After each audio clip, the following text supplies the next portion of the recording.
మనోజ్ వాజ్పేయి సత్య cinema అయిపోయిన తర్వాత ఒక స్క్రీన్ అవార్డ్స్ లాంటి ఫంక్షన్లో షారూఖ్, సల్మాన్ ఇలాంటి వాళ్ళు అందరూ ఉన్నారు స్టేజ్ మీద. బెస్ట్ యాక్టర్ అని ఇలా అన్నీ చేస్తూ ఉంటే అందరూ బిక్కు మాత్రే నడుస్తున్నారు. అసలు బిక్కు మాత్రే నామినేషనే లేదు అక్కడ.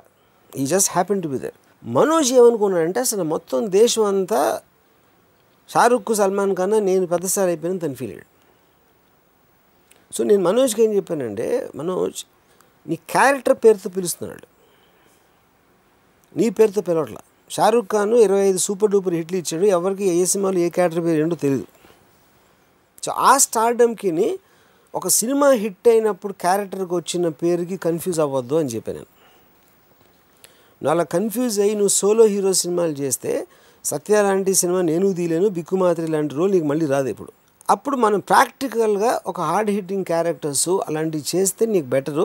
సోలో హీరో చేసావంటే మాత్రం మొత్తం బర్డెన్ నీ మీద వచ్చి యూ విల్ గెట్ ఎఫెక్టెడ్ అని చెప్పా. ఒక ఇది తను ఎవరితోనో ఏం చెప్పాడంటే, నా సక్సెస్ చూసి రాము కూడా జెలసీ ఫీల్ అవుతున్నాడని చెప్పాడు. ఎందుకు? తన దృష్టిలో ఆల్రెడీ ఆడియన్స్ అందరూ వేల మంది బిక్కు మాత్రమే అరుస్తున్నారు. ఎవడో వచ్చి 40 లక్షలు ఇస్తున్నాడు, ఇంకోటి ఎవడో వచ్చి 50 లక్షలు ఇస్తున్నాడు. వాళ్ళకన్నా వీడికి ఎక్కువ తెలుసా రాముకి? కరెక్టే అది. సో ఫైనల్గా 4-5 సోలో ఫిల్మ్స్ చేసి అదంతా పోగొట్టుకున్నాడు. Nearly it took him some 10 years to come back again. అప్పుడు ఎవరో మీరు భలే చెప్పారండి అన్నాడు. ఎవరో నా ఫ్రెండ్ కూడా అప్పుడు ఉన్నాడు. చెప్పినప్పుడు నువ్వు చెప్పినట్టే జరిగింది రాము అని. చెప్పినట్టు జరగడం కాదు, అలాంటి నేను రోజుకి 10 మంది చెప్తా, అందులో 9 ఫెయిల్ అవుతాయి.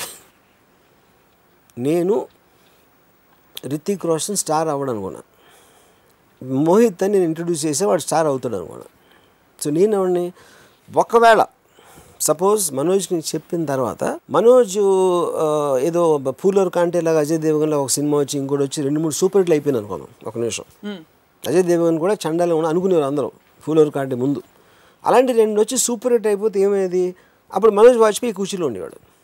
మీరు ఇంటర్వ్యూ చేస్తామంటే స్వప్న రాము ఏం చెప్పాడు తెలుసా నాకు, నీకు స్టార్ అంత సీన్ లేదని చెప్పాడు ఆ రోజు అని చెప్పాడు ఇక్కడ. అది కరెక్టే.